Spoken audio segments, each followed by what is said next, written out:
E aí, galerinha do nono ano do Colégio Arapoema, professor Ricardo, a gente vai continuar aqui, né, as nossas aulas online e estou aqui para iniciar o conteúdo aí do segundo bimestre com vocês. Vamos lá? Hoje nós vamos falar um pouquinho das organizações internacionais. São instituições que acabam fazendo parte delas um grande número de países. Tudo bem? Deixa eu jogar uma imagem aqui para vocês e aí vocês acompanham aí comigo, tá bom? Então, hoje a gente vai estar falando aí das organizações internacionais. Essas organizações internacionais, nós também chamamos elas de organizações supranacionais. Por que supranacionais? Porque elas ultrapassam o, o Estado-nação, né? Ultrapassam o território do país. Então, são instituições que fazem parte de um grupo de países. Então, por isso a gente chama também de organizações supranacionais, internacionais, supranacionais. Então, nesse slide aqui, vocês conseguem observar que a maioria dessas instituições, elas surgiram a partir da segunda metade do século XX, ou seja, a partir de 1950. E por que que elas começaram a surgir a partir da segunda metade do século XX? Né? Ali no contexto de pós-Segunda Guerra Mundial, né? Ao final da Segunda Guerra, início, né? Durante ali da Guerra Fria, tanto que elas começaram a se consolidar, a se estruturar, né? Ao final da Guerra Fria.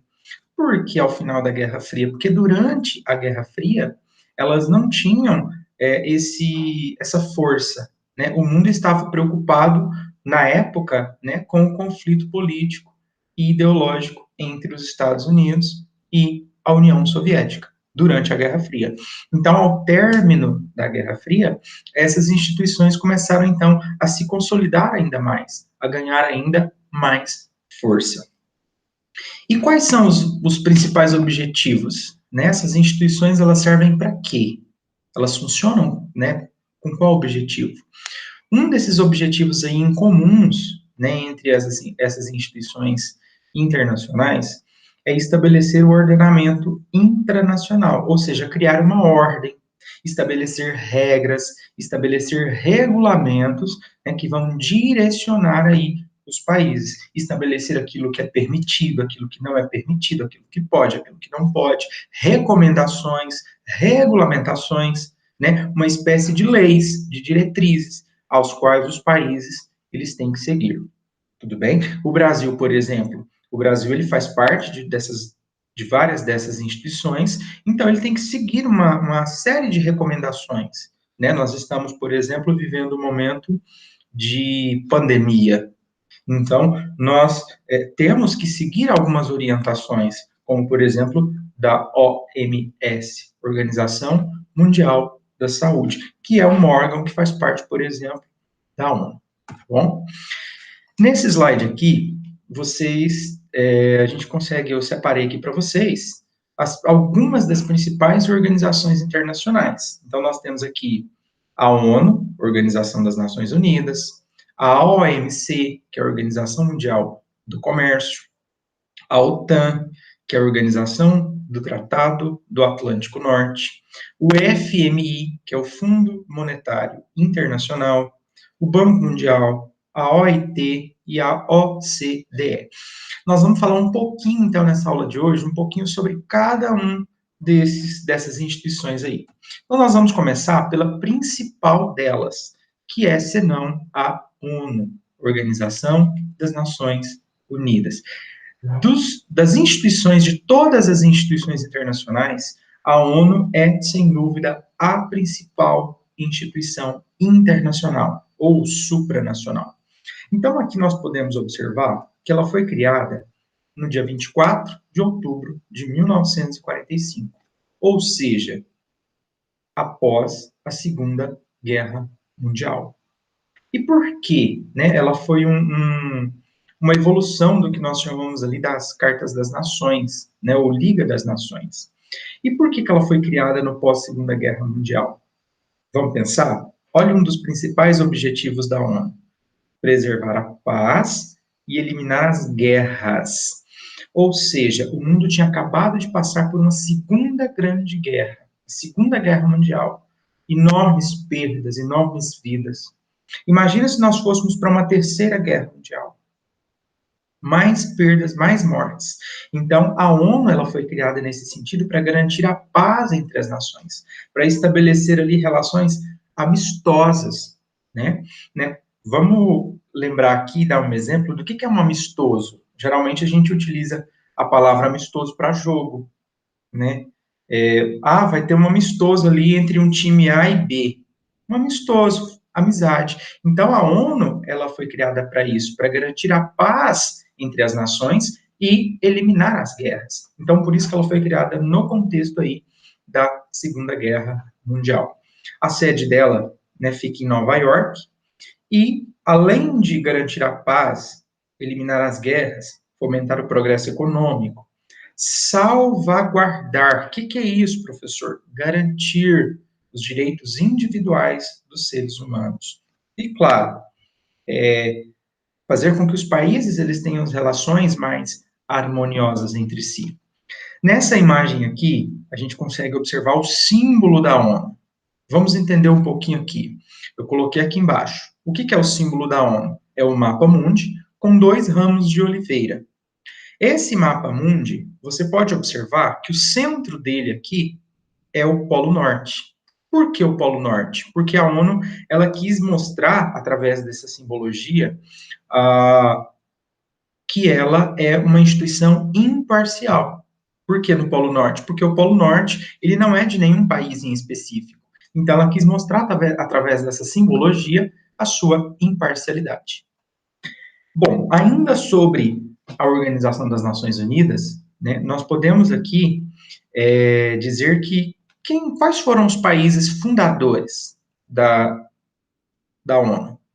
Os países fundadores foram os Estados Unidos, a Rússia, o Reino Unido e a França. São países que saíram vitoriosos da Segunda Grande Guerra.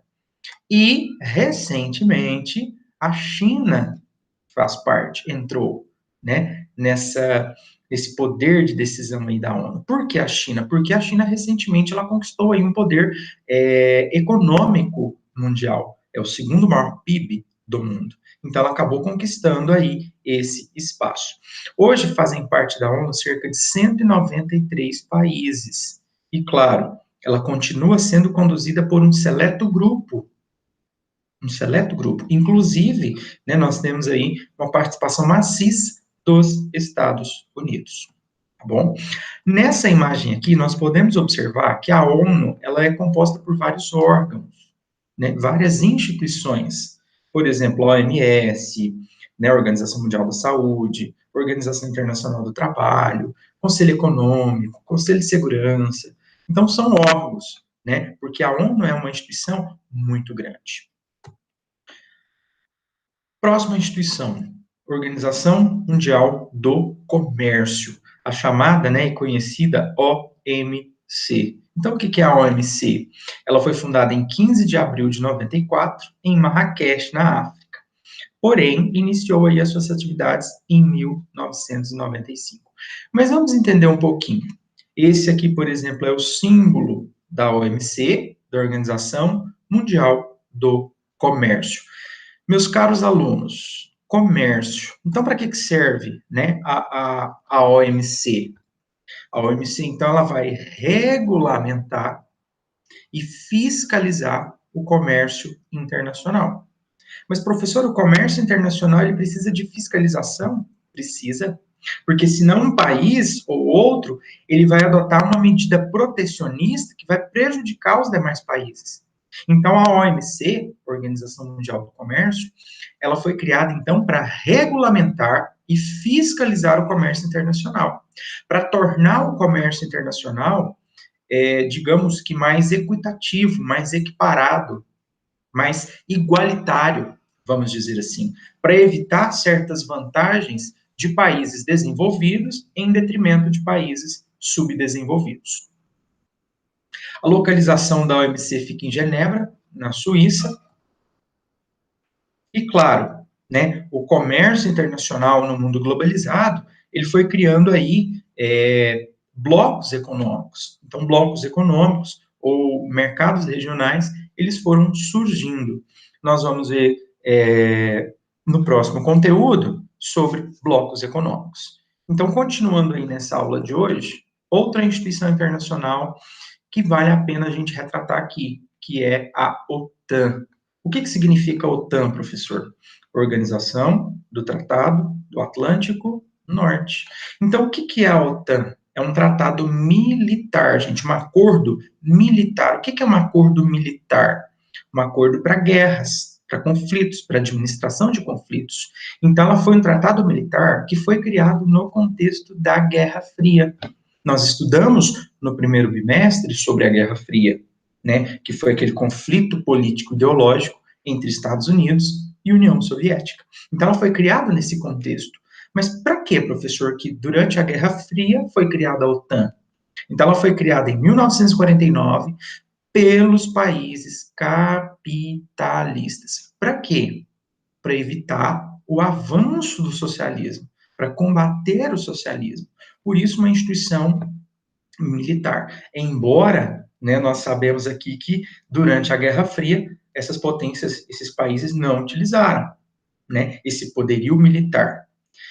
E hoje, professor, o que a OTAN ela faz hoje? Hoje, ela atua como um instrumento militar das grandes potências, ou seja, para garantir o poder de grandes países, de grandes potências, de grandes estados. Tanto que nós chamamos, né, nós delimitamos aí, chamamos ela de um braço militar dos Estados Unidos lá na Europa.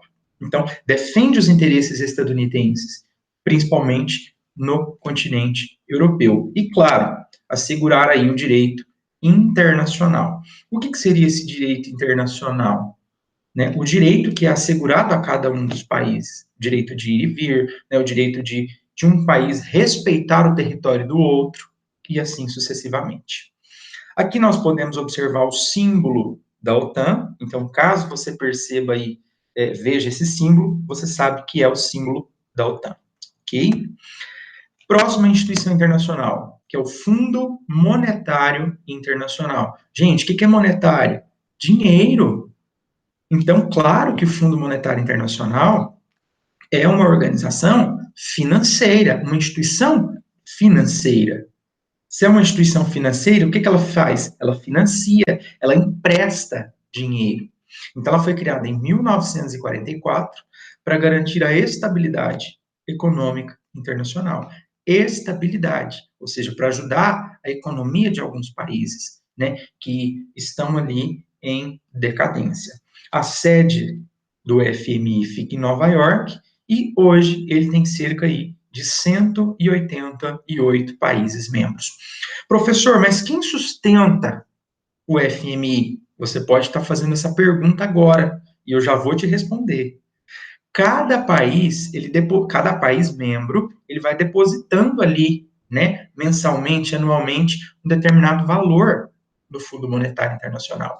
Então, quem sustenta o FMI são os próprios países. É claro que aquele país que coloca mais, que deposita mais dinheiro, ele tem uma concessão de empréstimos maiores, como, por exemplo, os Estados Unidos. É o país que mais coloca dinheiro no FMI. Então, consequentemente, quando precisa, ele é o que consegue um aporte maior de dinheiro dentro dessa instituição. Então, ela é sustentada pelos países, pelos próprios países. Aqui nós podemos observar o símbolo do FMI. Então, caso você perceba aí, esse é o símbolo do FMI. Próxima instituição, Banco Mundial. Banco tem o quê? Dinheiro. Né? O produto de um banco é o dinheiro.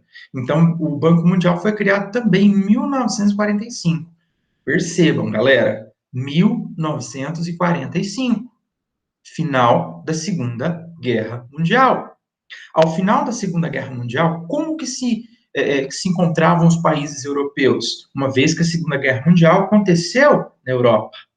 Então, esses países, ao final da Segunda Guerra, saíram arrasados, abalados economicamente. Então, o Banco Mundial foi criado nessa época, olha aqui, para reconstruir países europeus que saíram arrasados economicamente, militarmente, né, as suas economias ficaram fragilizadas. Então, o Banco Mundial surgiu então para reconstruir, para conceder empréstimos para países europeus, para que esses países então pudessem se reerguer, né, pós Segunda Guerra. E hoje, porque hoje o Banco Mundial existe, ele não é uma instituição que existe até hoje. Então, hoje ela ainda serve para conceder empréstimos a países aí africanos, né, dos continentes africano, asiático e das Américas, seja aí Américas, né, do Norte, América Central e América do Sul. Aqui nós podemos observar o símbolo do Banco Mundial. E vamos então para a nossa última instituição da aula de hoje. Qual que é o nome dessa instituição? A sigla OCDE, Organização para a Cooperação e Desenvolvimento Econômico. Hoje, essa instituição, ela é um grupo de países, na verdade, né? Aliás, todas as instituições são formadas por grupos de países. Hoje ela tem cerca de 34 países. Foi fundada, então, em 1961. Hoje ela é conhecida também como o Clube dos Países Ricos. Por quê? Porque os países que fazem parte da OCDE, eles têm aí um elevado PIB. Lembra que nós vimos no primeiro bimestre o que é PIB? Produto Interno Bruto. Então, tem elevado PIB, produz muito, tem IDHs elevados, né, que é o Índice de Desenvolvimento Humano, e juntos, esses países da OCDE representam 80% do comércio mundial, ou seja, muita coisa. Eles detêm a maioria do dinheiro, do comércio, nas mãos deles. Então, olha o poder que representa a OCDE. Então, um grupo de países ricos, desenvolvidos, né, que detém aí a maior parte do comércio mundial. Então, o que funciona? Para que funciona essa instituição hoje? Né, criar ações de desenvolvimento econômico, ou seja, para que os países continuem a se desenvolver, a crescer economicamente, a desenvolver socialmente. Aqui nós podemos observar o símbolo da OCDE, né, Organização para a Cooperação e Desenvolvimento Econômico. Está aí invertido porque vem das siglas em inglês, ok? Eu espero que vocês tenham gostado aí da nossa aula, tá bom? Nos vemos lá no Google Sala de Aula, essa aula será postada lá, consequentemente, nós teremos uma atividade e qualquer coisa estaremos à disposição. Grande abraço a todos e até a próxima.